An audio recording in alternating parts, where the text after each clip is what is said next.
बोले शंकराचार्य भगवान ने इनमें से कोई अर्थ सद्भाष्य में नहीं किया। जितना अभी तक मैंने बताया इनमें से कोई अर्थ शंकर भाष्य में नहीं है, उसे दूसरा ही अर्थ है। बोध शब्देन बौद्धा प्रत्यया उच्यन्ते। बुद्धि में जो प्रत्यय होते हैं माने वृत्तियां होती हैं, उनको यहाँ बोध कहा गया।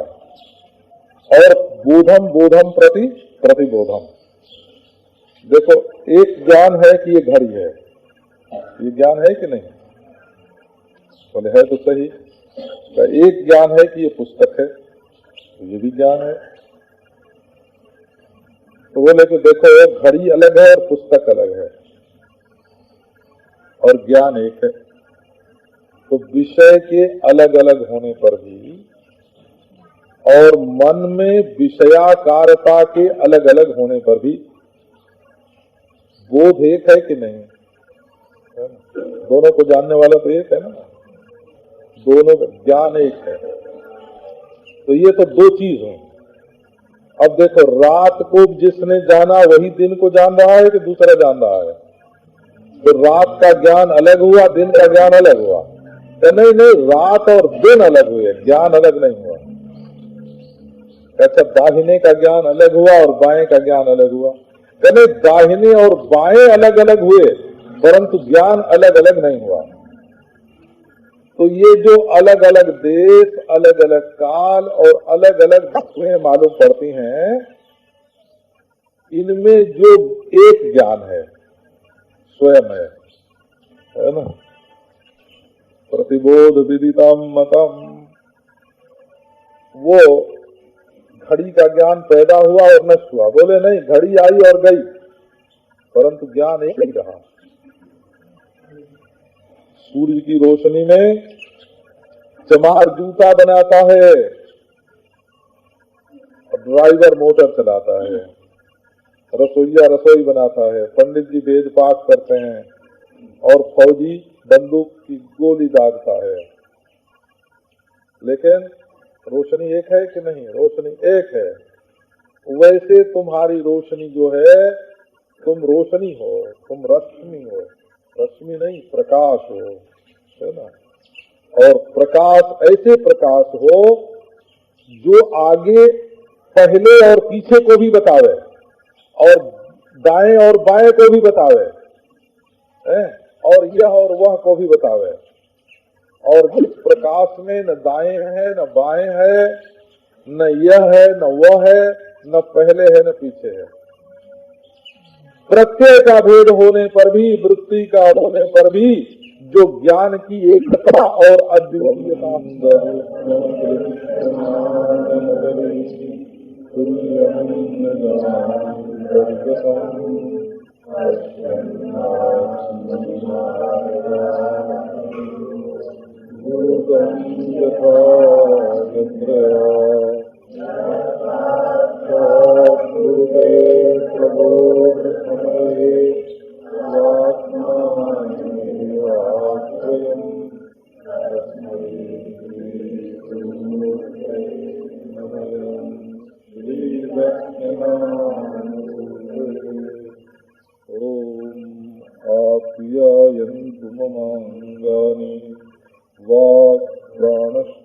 प्राणश्चक्षुश्रोत्रमथो बलमिन्द्रियाणि च सर्वाणि सर्वं ब्रह्मोपनिषदम् माहं ब्रह्म निराकुर्याम् मा ब्रह्म निराकरोत् अनिराकरणमस्तु अनिराकरणं मे अस्तु तदात्मनि निरते जो उपनिषत्सु धर्मास्ते मयि सन्तु ओम शांति शांति शांति। प्रतिबोध विदितम मतम अमृतत्वं हि विन्दते आत्मना विन्दते वीर्यं विद्यया विन्दते मृतम्। छोटे से आदमी जाग जाए, जैसे सपना टूट जाए, जैसे भूले हुए राजकुमार को अपने राजकुमार पने का ज्ञान हो जाए, ऐसे ये जो आत्मदेव हैं ये सहज सरल रूप से विद्यमान है।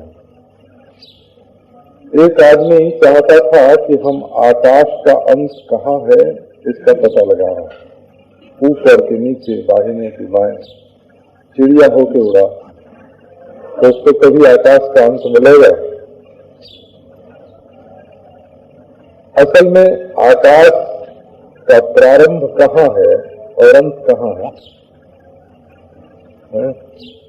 तो आकाश का जब ज्ञान आपको होगा तो अज्ञातत्व विशिष्ट ही ज्ञान होगा।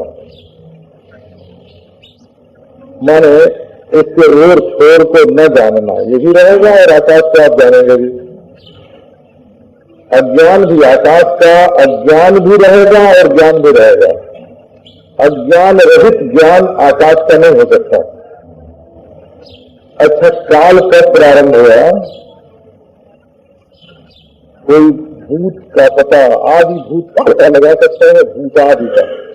अच्छा, भूतांत का पता लगा सकता है? बोले नहीं, हम अगर रहेंगे अमर रहेंगे, हम देखेंगे काल को मरते हुए। तो काल के आदि का, अंत का, मध्य का जितना भी ज्ञान होगा वो अज्ञातत्व विशिष्ट ही ज्ञान होगा। अज्ञान रहेगा, मालूम पड़ेगा कि हम पूरे काल को नहीं जानते हैं, हमारी दृष्टि में पूरा काल नहीं आया। बिना अज्ञान का काल ज्ञान नहीं हो सकता, बिना अज्ञान का देश ज्ञान नहीं हो सकता, बिना अज्ञान का द्रव्य ज्ञान नहीं हो सकता।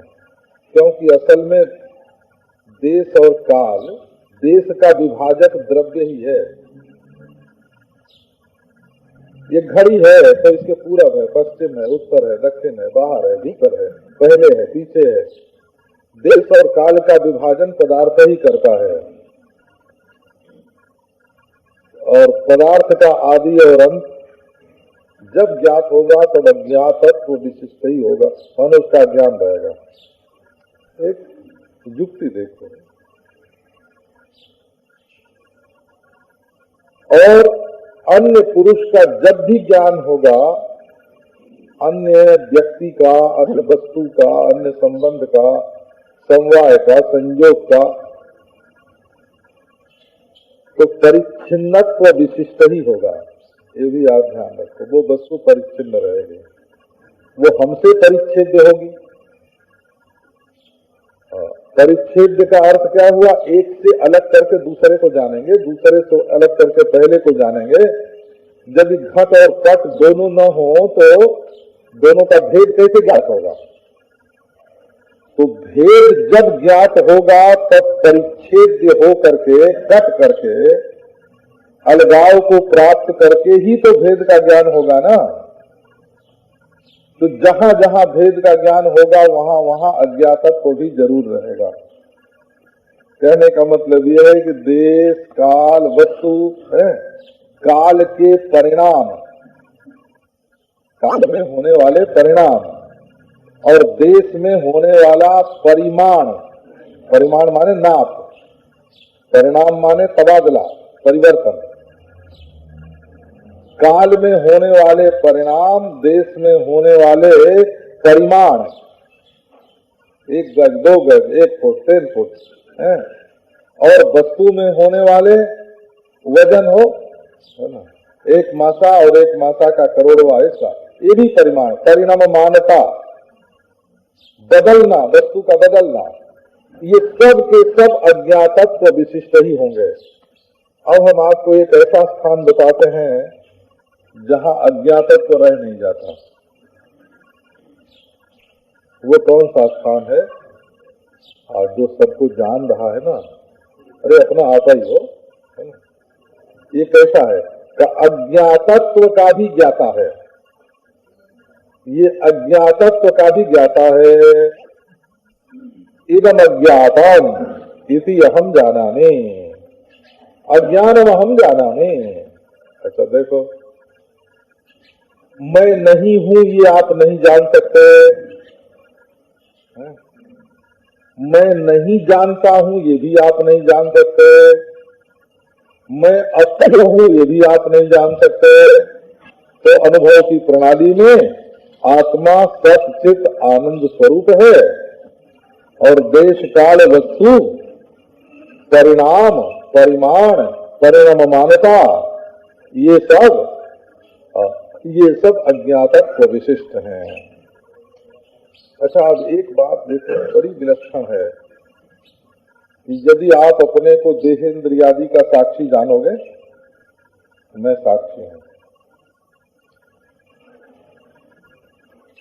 तो परिच्छिन्नत्व लगा रहेगा कि नहीं लगा रहेगा? एक देह का, एक इंद्रिय का, एक मन का, एक प्राण का, एक बुद्धि का, एक सुषुप्ति का मैं साक्षी हूं, तो परिच्छिन्नत्व लगा रहेगा कि नहीं? अच्छा, तो परिच्छिन्नत्व लगा रहेगा। बोले हम तो परिच्छिन्नत्व के भी साक्षी हैं। तो बस बेटा तुम्हारे मुंह में घी शक्कर, अब देखो, है ना, अब मजा लो इसका क्या मजा है? तुम परिच्छिन्नता के साक्षी हो, तो परिच्छिन्नता तो होती है देश में, काल में, वस्तु में, और तुम देश काल वस्तु की परिच्छिन्नता के साक्षी हो, अर्थात तुम में परिच्छिन्नता नहीं है, यही ना? तो श्रुति शास्त्र ऐसे नहीं बोलते कि तुम अपरिच्छिन्न नाम की कोई चीज हो, ऐसे बोलते हैं कि तुम्हारे अंदर परिच्छिन्नता नहीं है। जब परिच्छिन्नता नहीं है तो आप अपने को जीव कैसे कह सकते हैं, अपने को जगत कैसे कह सकते हैं, अपने को ईश्वर कैसे कह सकते हैं? बोले प्रतिबोध विदिता माता, इसका अर्थ क्या हुआ? कि चाहे देश व्यष्टि देश समष्टि देश, व्यष्टि और समष्टि देश का अभाव ये ज्ञात हो गए, चाहे व्यष्टि काल समष्टि काल और काल का अभाव ज्ञात हो गए, चाहे व्यष्टि वस्तु समष्टि वस्तु और व्यष्टि समष्टि वस्तु का अभाव ज्ञात हो गए हैं, आप उनके भावाभाव से और भावाभाव का सृजन करने वाली जो अविद्या है उस अविद्या से असंस्पृष्ट हैं आप, है ना? आप में परिच्छिन्नता नाम की कोई वस्तु नहीं है, न आपसे अलग परिच्छिन्न है कोई, न आप स्वयं परिच्छिन्न है। तो इस परिच्छिन्नता का निषेध तत्वमस्यादि महावाक्य करते हैं।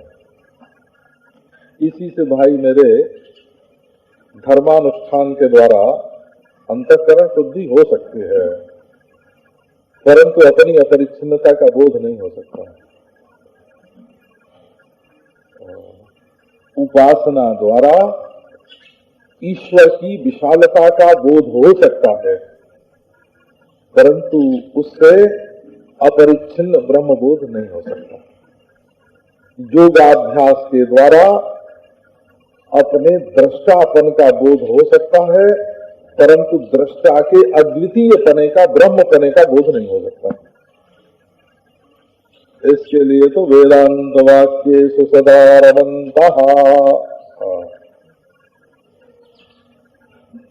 बिना वेदांत के, वेदांत ये विद्या है, ये वेदांत ज्ञान कर्म नहीं है, वेदांत ज्ञान उपासना नहीं है, वेदांत ज्ञान योगाभ्यास नहीं है, क्योंकि इन तीनों में अपने कर्तापन को मिटाने के लिए कोई युक्ति नहीं है। याद कर लो,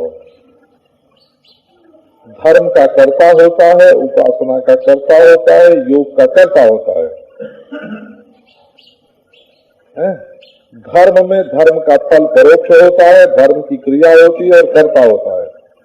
उपासना में उपासना का विषय परोक्ष होता है, उपासना की क्रिया होती है और कर्ता होता है।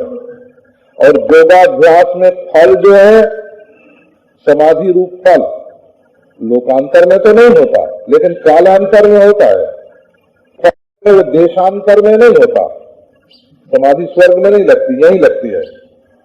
लेकिन जिस समय अभ्यास किया जाता है उस समय नहीं लगती, बाद में लगती है। इसलिए कर्तापन को मिटाने का सामर्थ्य समाधि में नहीं है। ये तो वेदांत विद्या है। विद्या है माने जो चीज जैसी है उस वस्तु को वैसी दिखाने वाली है। हाँ, विद्या का मतलब यह है कि समझ जाओ इस बात को कि सूर्य 1 सेकंड में कितना चलता है। लगा लो हिसाब गणित से। हाँ, जब ग्रहण निकल आएगा कि कब ग्रहण लगेगा, पृथ्वी और सूर्य के बीच में कब चंद्रमंडल आ जाएगा और कब ग्रहण लग जाएगा, चंद्रमा पर पृथ्वी की छाया कब पड़ जाएगी, कब ग्रहण लग जाएगा, ये बात गणित से निकाल सकते हैं। तो ये विद्या जो होती है, विद्या धर्मानुष्ठान करने से नहीं आती। विद्या उपासना करने का नाम, वृत्ति की आवृत्ति का नाम विद्या नहीं हो। तो जितना मालूम रहेगा वही गाढ़ा होगा। सबको छोड़कर लौटने का नाम विद्या नहीं है। विद्या तो वस्तु को ज्यों का त्यों समझने का नाम है, जानने का नाम है। इसका ब्राह्मण आचार और वैष्णव आचार के साथ इसका संबंध नहीं है। स्मार्त आचार और वैष्णव आचार के साथ इसका संबंध नहीं है। इसका कृष्ण का ध्यान करते हो कि राम का, कि शिव का, कि देवी का, तो इसके साथ भी इसका संबंध नहीं है। समाधि तुम्हारी संप्रज्ञात लगती है कि असंप्रज्ञात, तो इस बात के साथ भी संबंध नहीं है। प्रतिबोध विदितम मतम का अर्थ है बुद्धि में जितने प्रत्यय होते हैं,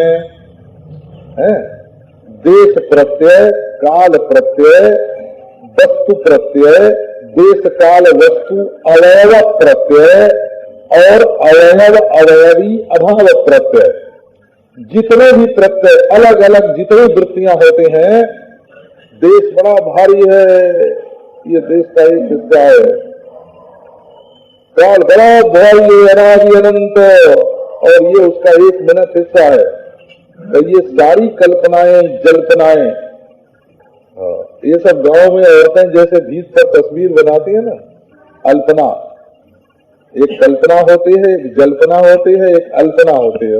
हाँ, तो जैसे भीत पर स्त्रियां तस्वीर बनाती हैं,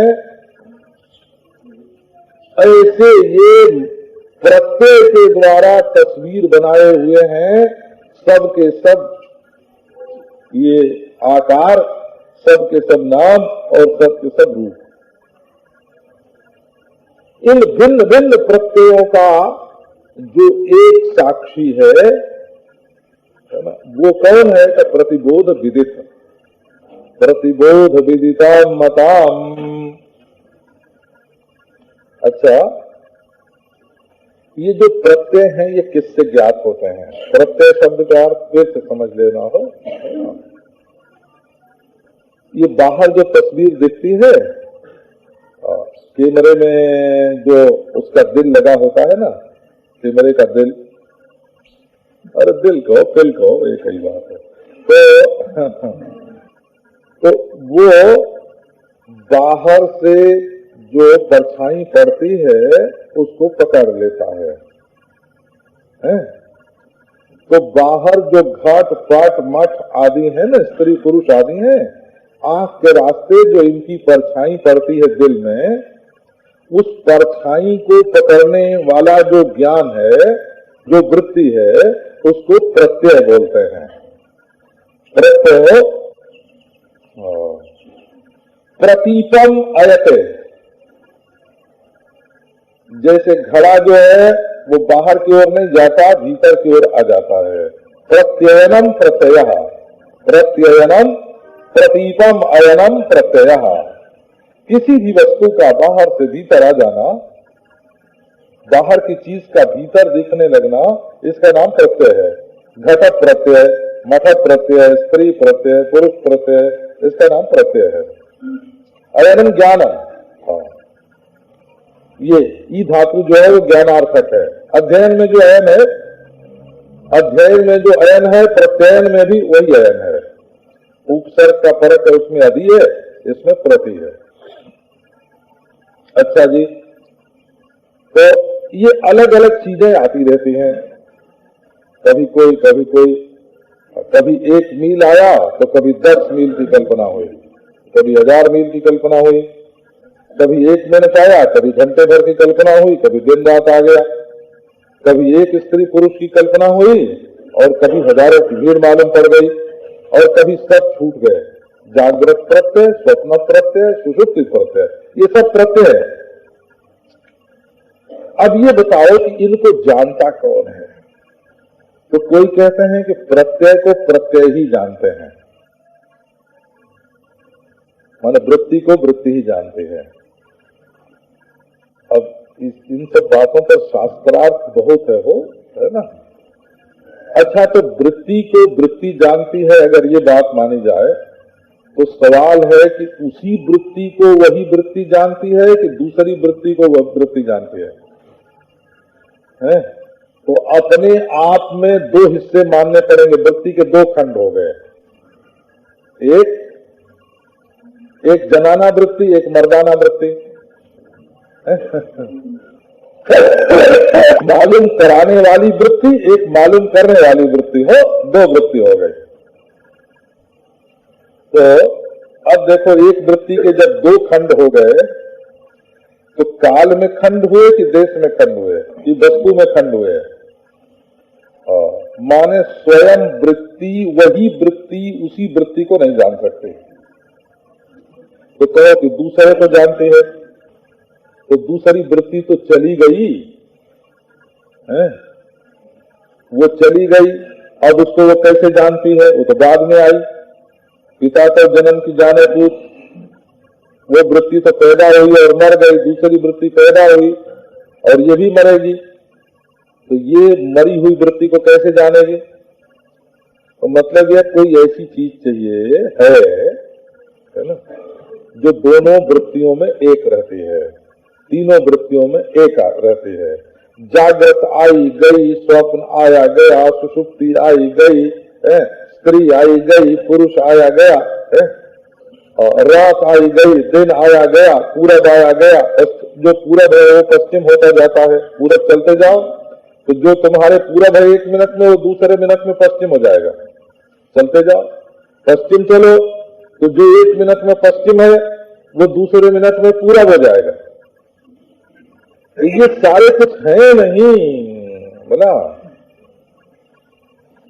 न कुछ पूरब है। पूरब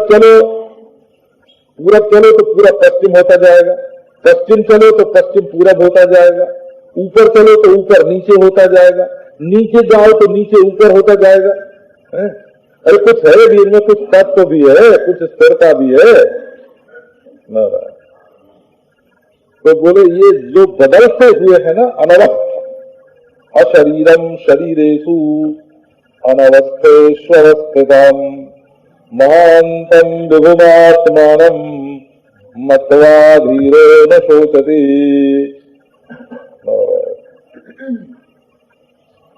क्या ये शरीर भी क्या बदल रहा है?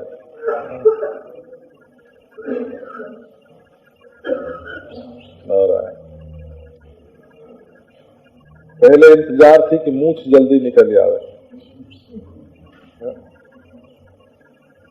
हमारे पास कई बच्चे ऐसे आए हो जिन्होंने उस तरह लेके मूछ अपनी मूछ पर फिराया कि जल्दी निकल जाए। इंतजार,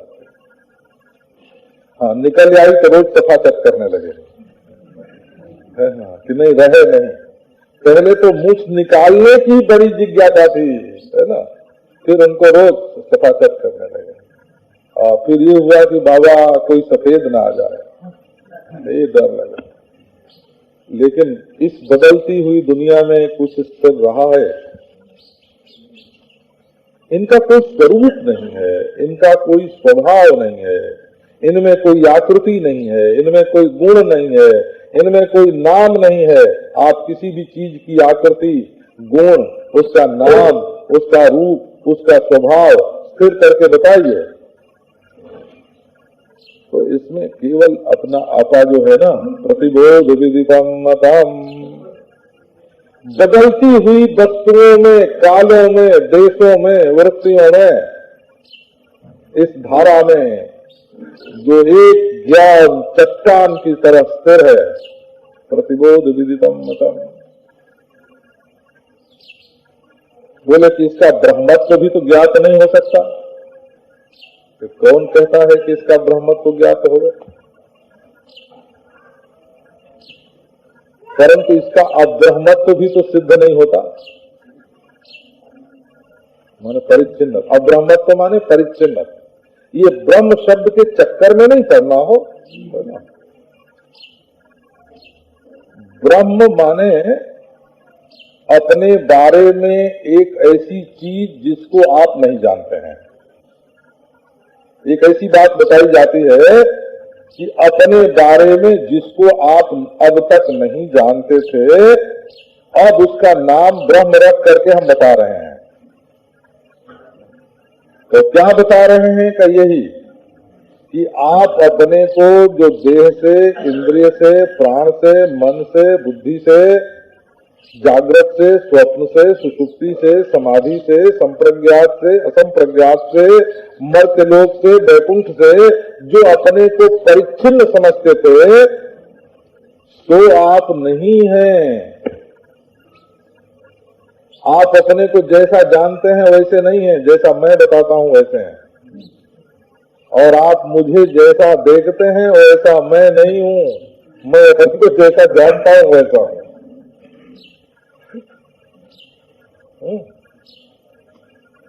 जैसा आप देखते हैं वैसा नहीं। और जैसा मैं आपको देखता हूं व्यक्ति के रूप में, वैसे आप नहीं है। जैसा बता रहा हूं वैसे हैं। ये जो दर्शन दृश्य का जो भेद है, प्रतिबोध विदितम मतम, तो बताना हम क्या चाहते हैं कि आप में परिच्छिन्नता नहीं है। परिच्छिन्नता माने टुकड़ा। आप देश के टुकड़ा नहीं है 1 इंच के। आप वस्तु के टुकड़ा नहीं है 1 कण। आप काल के टुकड़ा नहीं है कोई सेकेंड मिनट। न आप देश के टुकड़े हैं, न काल के टुकड़े हैं, न वस्तु के टुकड़े हैं। न आप प्रकृति और प्राकृत के टुकड़े हैं, न आप माया के टुकड़े हैं, और न आप अज्ञान के टुकड़े हैं, न आप ईश्वर के टुकड़े हैं, न जीव के टुकड़े हैं। आप ऐसी वस्तु हैं कि आप तो टुकड़े हैं ही नहीं।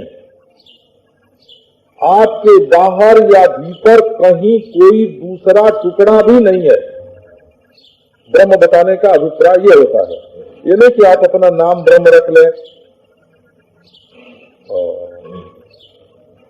अपना नाम ब्रह्म रख लें, बोले हम तो ब्रह्म हैं। तो हम राधा स्वामी दयाल के यहाँ गए थे, तो उन्होंने बताया कि ब्रह्म तो सिर्फ यहीं रहता है, इसके ऊपर ब्रह्म की गति नहीं है। बोले कि तुम ब्रह्म तक पहुंच गए, जरूर ऐसे बोले हो कि तुम ब्रह्म तक तो पहुंच गए, पर ब्रह्म तो यहीं रहता है। मैंने कहा कि आपने अपने बेटे का नाम ब्रह्म रखा होगा। हम ब्रह्म जो यहाँ फंसा हुआ रहता है उसको ब्रह्म नहीं बोलते हैं। तो विद्या से जो वस्तु प्राप्त होती है उसको निरंतर याद रखने की भी जरूरत नहीं होती। जैसे आप अपने को मनुष्य यदि जानते हैं तो मैं मनुष्य हूं, मैं मनुष्य हूं, मैं मनुष्य हूं, ये रखने की आपको जरूरत रहती है। अच्छा, अब हम प्रमाण से सिद्ध करें कि आप मनुष्य हैं। यदि आप कुछ ऐसे प्रमाण उपस्थित करें कि आप पशु हैं, तो हमें ये प्रमाण देना पड़ेगा कि आप पशु नहीं है, मनुष्य हैं। लेकिन आपको कभी क्या मैं मनुष्य हूँ रखना पड़ता है। यथा नरस्य प्रमितिर नरस्य, वैसे यदि आपको ये विद्या प्राप्त हो जाए कि आप देश काल वस्तु की कल्पना के प्रकाशक देश काल वस्तु और उसकी कल्पना के अधिष्ठान, उसके साक्षी है अद्वितीय ब्रह्म। एक बात आप ध्यान रखना, ब्रह्म को हम नित्य तो बोलते हैं, परंतु काल जैसा नित्य नहीं। काल भी नित्य है और ब्रह्म भी नित्य है, दोनों की नित्यता में फर्क है। काल की नित्य, जितनी दूर में काल है, जितनी देर में काल है, उतनी देर में ब्रह्म